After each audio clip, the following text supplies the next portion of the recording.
Il n'existe que deux choses dans le monde. Il y a ce qui est à l'extérieur de vous et il y a ce qui est à l'intérieur de vous, c'est tout. Le monde entier se limite à ces deux choses, à ces deux réalités, à ces deux univers. Ce qui est à l'extérieur de vous, ce sont toutes les choses, tous les objets, tout le monde physique. Que ce soit votre maison, votre canapé, ce stylo posé sur la table, ou toute chose qui ne vous appartient pas ou pas encore. Ce qui est à l'extérieur de vous, ce sont aussi tous les gens que vous croisez dans votre vie, et toutes les situations qui en découlent. Cette personne qui vous sourit et qui vous fait du bien, ou cette autre qui vous parle mal et qui vous fait mal au ventre. Tout ceci se trouve à l'extérieur, mais si tout se trouve à l'extérieur de vous, qu'est-ce qu'il y a à l'intérieur? À l'intérieur de vous se trouvent toutes vos pensées, tous vos ressentis et toutes vos émotions. Il n'y a rien de matériel à l'intérieur de vous. Il n'y a personne non plus, à part vous. Tout ce que vous ressentez, votre bonheur, votre stress, votre excitation ou votre anxiété, tout ceci se passe à l'intérieur de vous. Il y a donc une distinction nette entre l'extérieur et l'intérieur. Il y a deux mondes, un monde extérieur et un monde intérieur. Et chacun reste chez soi. Le monde extérieur ne peut pas venir dans votre monde intérieur et votre monde intérieur ne sort pas dans le monde extérieur. Comment se fait-il alors qu'un beau dimanche avec vos amis vous fasse tant de bien et que la dernière réprimande de votre patron vous fasse tant de mal? Comment se fait-il que le monde extérieur semble avoir tant d'impact sur votre monde intérieur? Tout ceci réside dans notre perception des choses. Nous recevons des informations de l'extérieur au travers de nos 5 sens, par la vue, par l'ouïe, par le toucher, par le goût et par l'odorat.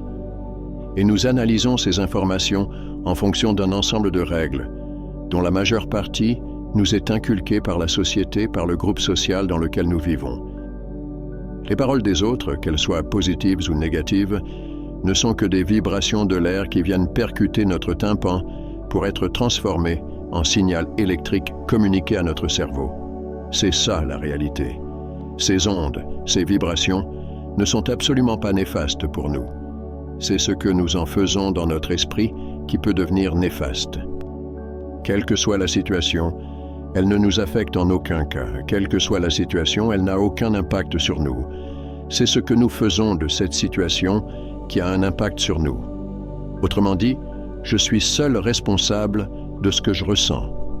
Je suis seul responsable de ce que je laisse entrer dans mon intérieur émotionnel. La réalité la plus crue est que vous n'avez absolument aucun contrôle sur tout ce qui se passe à l'extérieur de vous. Vous ne contrôlez pas ce que les gens pensent de vous et disent de vous. Vous ne contrôlez pas votre vie professionnelle. Vous ne contrôlez pas les tendances macroéconomiques.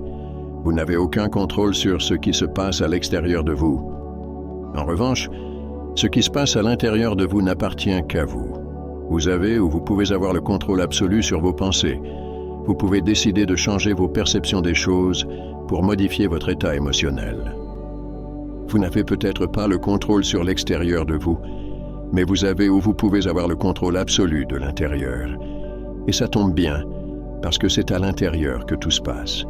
C'est à l'intérieur de vous que se trouve le bonheur. C'est à l'intérieur de vous que se crée la joie. C'est à l'intérieur de vous que réside la paix intérieure. Répétez cette phrase dans votre tête jusqu'à ce qu'elle résonne automatiquement en vous. Je ne laisse rien ni personne déterminer mon équilibre. Je ne laisse rien ni personne décider de mon état d'esprit. La façon dont je vis les choses n'appartient qu'à moi. Dans la prochaine vidéo, nous verrons comment réussir à contrôler notre intérieur. Je partagerai avec vous les techniques qui vont vous permettre, en peu de temps, de maîtriser votre état émotionnel. Vous aurez ainsi franchi la première étape qui mène à la paix intérieure. J'espère que cette vidéo vous a plu. Si oui, je vous remercie de la partager et de cliquer sur le bouton « J'aime ». À bientôt.